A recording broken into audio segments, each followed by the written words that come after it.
Thank you so much for joining us for CBN NewsWatch. I'm Ephraim Graham. Ahead today, Israel keeping up its attacks inside Iran, and the Pentagon preparing to send up to 3,000 more troops to the region as Iran keeps up its attacks on other countries as well. And the U.S. has sent a 15-point peace proposal to Iran. We're going to bring you the story from Jerusalem. Kurdish fighters who helped the U.S. in the battle with ISIS are now ready to join the fight if necessary against Iran. We've got that story for you from the front lines. Here at home, concerns growing over the impact social media can have on children. We're going to look at how many school districts across the country are banning smartphones and the impact it may be having. And a ministry outreach to spread the gospel in a place you might not expect, the beaches of Cancun. We're going to have a look at how it is ripe for harvest. All those stories and more right now on CBN NewsWatch. This is CBN NewsWatch. It is Wednesday, the 25th of March, going to begin this half hour in the Middle East, where the U.S. is sending more troops to the region.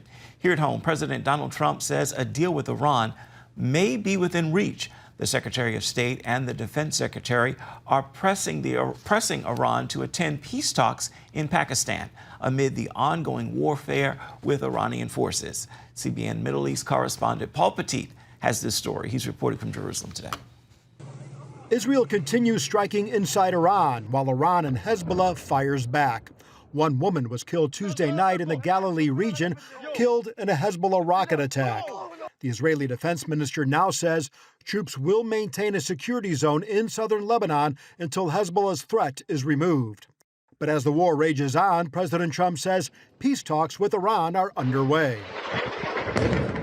They'd like to make a deal. And who wouldn't if you were there?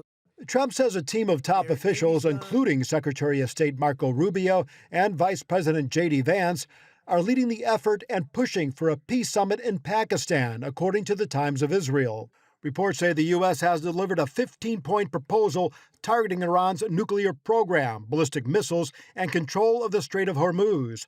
Trump told reporters that Iran has offered what he calls a present, but gave no details. And the president arrived today. And it was a very big present worth a tremendous amount of money. So that meant one thing to me: we're dealing with the right people. Was it related to the Strait of Hormuz and the flow of... Yeah, it was related to the flow and to the Strait, yeah. An Iranian military spokesman rejected reports of negotiations, calling it a U.S. ploy to get out of a strategic defeat. In the past, Iran has demanded the immediate closure of all American bases in the Persian Gulf, an end of Israeli attacks, removal of all sanctions, and compensation for war damages. A U.S. official calling those demands ridiculous. We negotiate with bombs. We're keeping our hand on that throttle as long as hard as is necessary to ensure the interests of the United States of America are achieved on that battlefield. The Pentagon is now moving as many as 3,000 additional troops into the region as the war spreads to northern Iraq. From the battlefield to the back channels, many have argued long-term peace with Iran can't take place without regime change.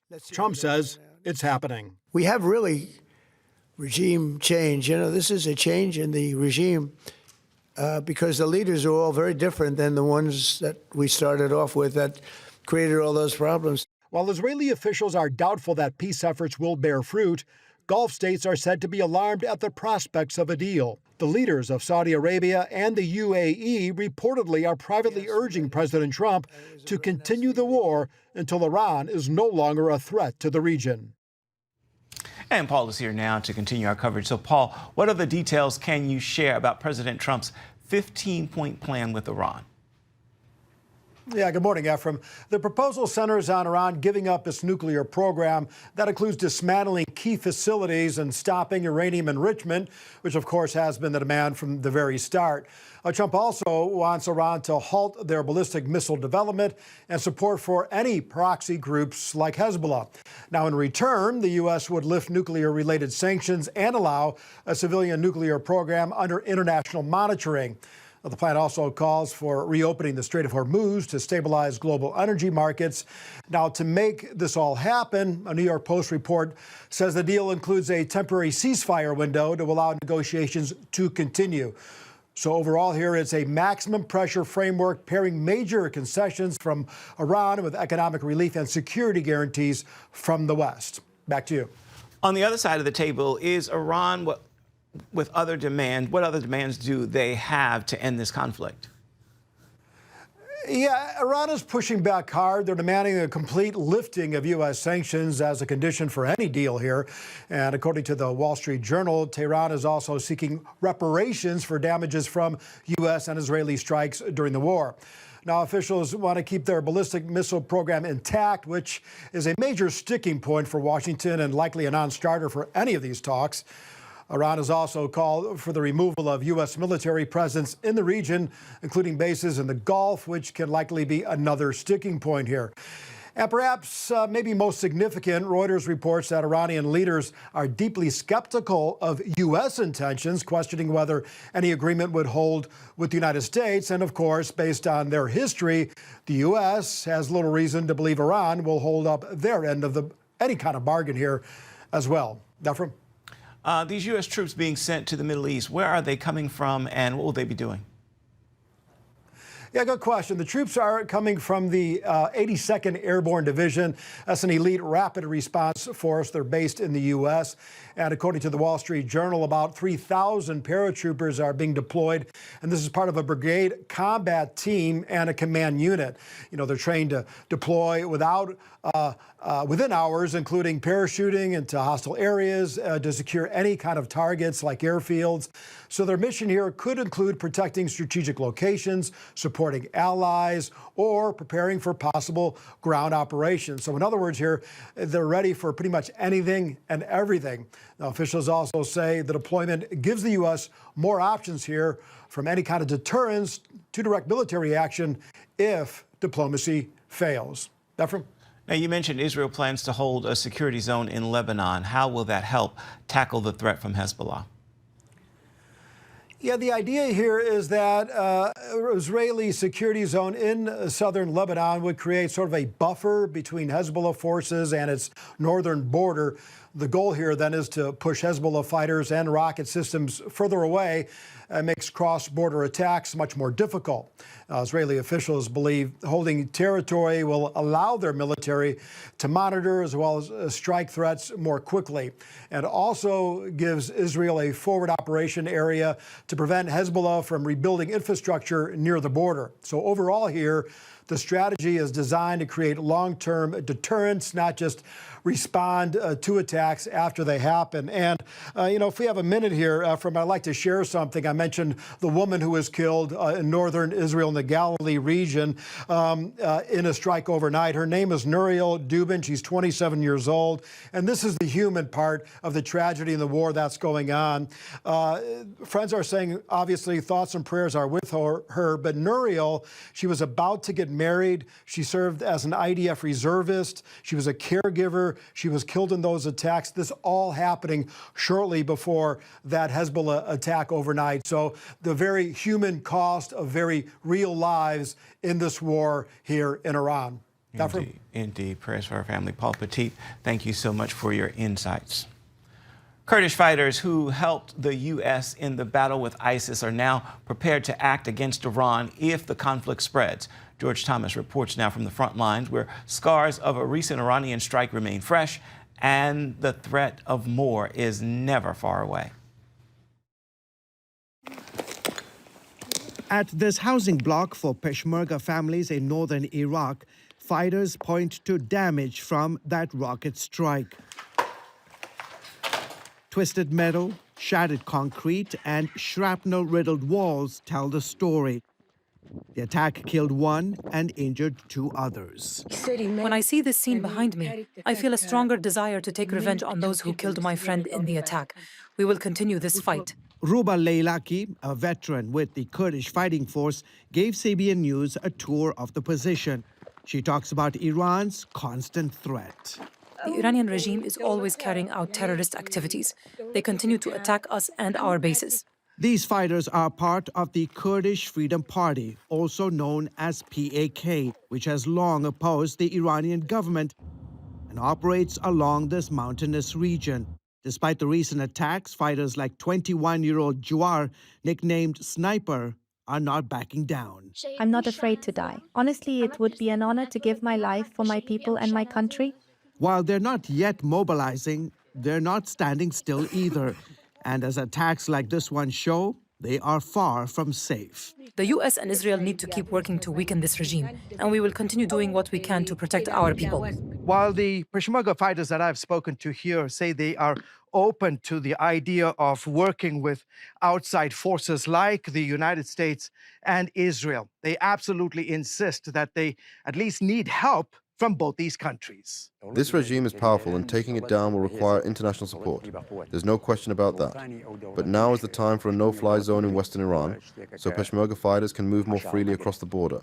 With that, we believe we can win. Many here say their past battles have prepared them for what could come next. As Peshmerga fighters, we have fought against ISIS, pro-Iranian militias, and other terror groups. We gained experience from those battles, and we can bring that experience to Iran. Beyond the front lines here, 5 Kurdish militia groups formed a new coalition earlier this year aimed at challenging Iran's Islamic Republic. We have high hopes that the regime will meet its fate this time. Because the Islamic Republic has lost its legitimacy, it's isolated from the international community and has become the source of instability, not only for the Middle East, but for the entire world. Still, Parvizi cautions that any effort to topple the regime requires support from inside Iran, not just outside intervention. If a foreign government sent military force and soldiers to Iran, it could topple the regime but might be not able to run the people in the country, as it couldn't run Afghanistan and faced problems there. However, with the help of the people inside Iran, with the help of ethnic groups in Iran, the Kurds, the Turks, the Arabs, the Baloch and others, it can topple the regime and secure a better future for Iran. Here in northern Iraq, fighters say they are prepared if and when that moment comes. Personally, I'm ready with all my heart and soul. If there's a plan to take Western Iran and make it free, I'm ready. Still, uncertainty defines the moment, as these fighters know that any cross-border action could carry serious consequences for them and civilians across the region. So for now, they watch and wait, while living under the constant threat of the next strike. George Thomas, CBN News, Northern Iraq.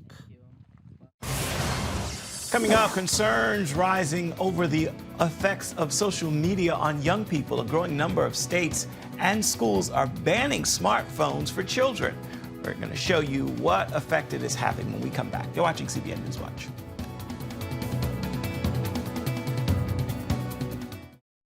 In a key verdict in a widely watched trial involving social media, a jury in New Mexico has ruled Meta strongly harmed children's mental health and concealed what it knew about child sexual exploitation on its social media platforms.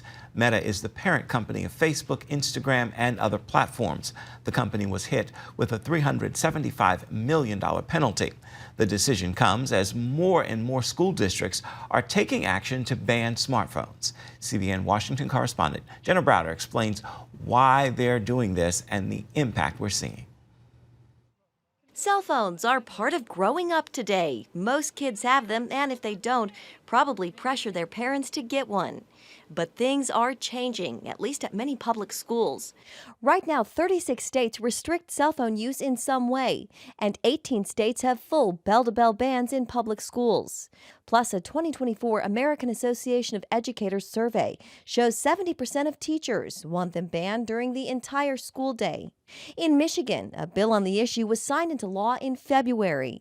It's also picking up steam in Washington. When tech enters education, learning goes down. Dr. Jared Hovart, the teacher turned cognitive neuroscientist, joined experts testifying in this Senate hearing. It doesn't matter what the size of the screen is, if it's a phone, if it's a laptop, if it's a desktop, and it doesn't matter who bought it. Is it school sanctioned? Does it have the word education stamped on it? It doesn't matter. All of these things are also going to hurt learning, which in turn are going to hurt our kids' cognitive development. And it's not just learning. More research is also documenting the social damage cell phones and screens do to kids. This headline from Gothamist: New York school phone ban has made lunch loud again. But doesn't technology make our lives easier and prepare our children for the future? Unfortunately, no, in spite of the rosy claims made by technology companies. Emily Churkin, a faculty member at the University of Washington, also testified before the Senate. Occupational therapists tell me they have to teach young children how to turn the pages of a book. Preschool teachers report that toddlers don't like getting their hands dirty anymore. I know one teen so addicted to his phone, he seals it in a Ziploc bag and brings it into the shower with him. I think in 5 to 10 years, we'll be like, what were we thinking? Kim Whitman with Smartphone Free Childhood US tells CBN News she thinks these bans will mirror past public health reversals, like the 1994 federal law banning smoking in schools. I'm convinced that within the next decade, we're going to look back and be shocked that we ever allowed smartphones in schools, just like we once allowed smoking lounges on school grounds.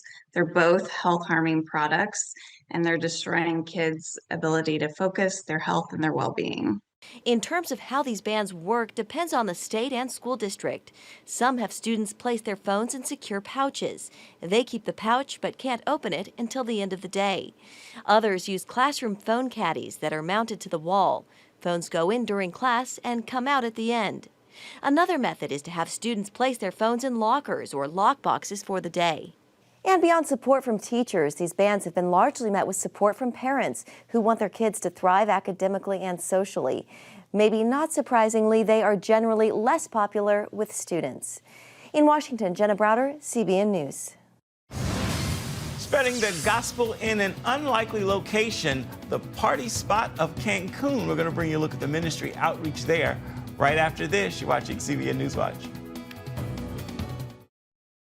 Spring break in Cancun doesn't spark images of spreading the gospel, but that is exactly what's happening. Quite the mission field, as Lori Johnson shows us. The beaches are ripe for the harvest. People partying in Cancun and Playa del Carmen may look like they're having a good time, but deep down, many are longing for more. He shared with me how his mother had recently died because of alcoholism. He shared how he was now responsible for 2 siblings, and he had a beer in his hand the whole time. And I just listened to him, started to share a little bit about Jesus and how Jesus sees him and how he loves him. And in the middle of our conversation, he took his beer, he dumped it all out on the beach, and said he wants to give his life to Jesus. Scott Langemeyer led a recent 10-day mission to the area known for attracting spring break crowds. The evangelists focused on Cancun hotspots, high traffic areas, including the beach and the main tourism strip. I really believe that Jesus wants to meet people, and there's a lot of people today who aren't quickly going to go to a church, but we as the global church can go to them. 48 evangelists traveled here from Latin America, the U.S., and Europe, like Ricarda, who's from Switzerland. I was on the beach yesterday at night, and I saw a woman there, but she's so sad in her life, what's happened. And so I asked her if I can pray for her, and she told me, yes, please, and I prayed, and she was so touched, and she told me that it was the first time that a person prayed for her, and now she's open to learn more about God. The evangelists learn as they go. We don't really know each other before we arrive, and in the morning we have a time of worship. We have trainings where we try to give practical tools to how we can share the gospel. A lot of people who come, it's maybe the first time that they've ever even done something like this. In 10 days, they baptized 22 people and planted many seeds. Yesterday in Playa del Carmen, I met a man, and we actually were able to invite him to a church, and we prayed for him, and he had tears in his eyes, and we hope that he will go all in with Jesus. In addition to tourists, the group reached locals too. Even in the hotel as we were training, the staff could tell that there was something different about us. And one night they actually invited us to do a program for the entire hotel. And so we were able to do it right there to share the gospel too with other people who were staying. And it was really special to see how in aspects we weren't even expecting, God opening up new doors. Langemeyer says many Christians would be less afraid to share the gospel if they witness someone who resists at first get saved, like this man. He ended up getting on his knees right there on the beach, confessing his sin and saying he needs forgiveness. He wants to be free. He's tired of these burdens that he's carrying. And shortly after, we baptized him. And the next night, he came back and he invited his father to come back. And he even picked up Bibles that we were sharing, and he was sharing them with other people as well. This is Reach Cancun's 3rd year, and plans are already in place for 2027. Lori Johnson, CBN News. We're back with an encouraging word for your day. Stay with us. Welcome back. It's time now for your Wednesday word, and today's word is rest. God is calling us all to rest. This is the time for you to stop striving and to start striding. You don't have to work harder. You simply need to trust God's heart and trust His hand. Well, with that, that will do it for this edition of CBN NewsWatch. Remember, you can always find more of our news programs. You can find them online. You can also find them at cbnnews.com as well as YouTube. We'd love to know what you think about the stories you've seen here today. You can email us. The address to do that is newswatch@cbn.com. And of course, you can always reach out and touch us on Facebook, Instagram, and X. We thank you for joining us on this Wednesday. We'll see you right back here, same time tomorrow. Goodbye and God bless.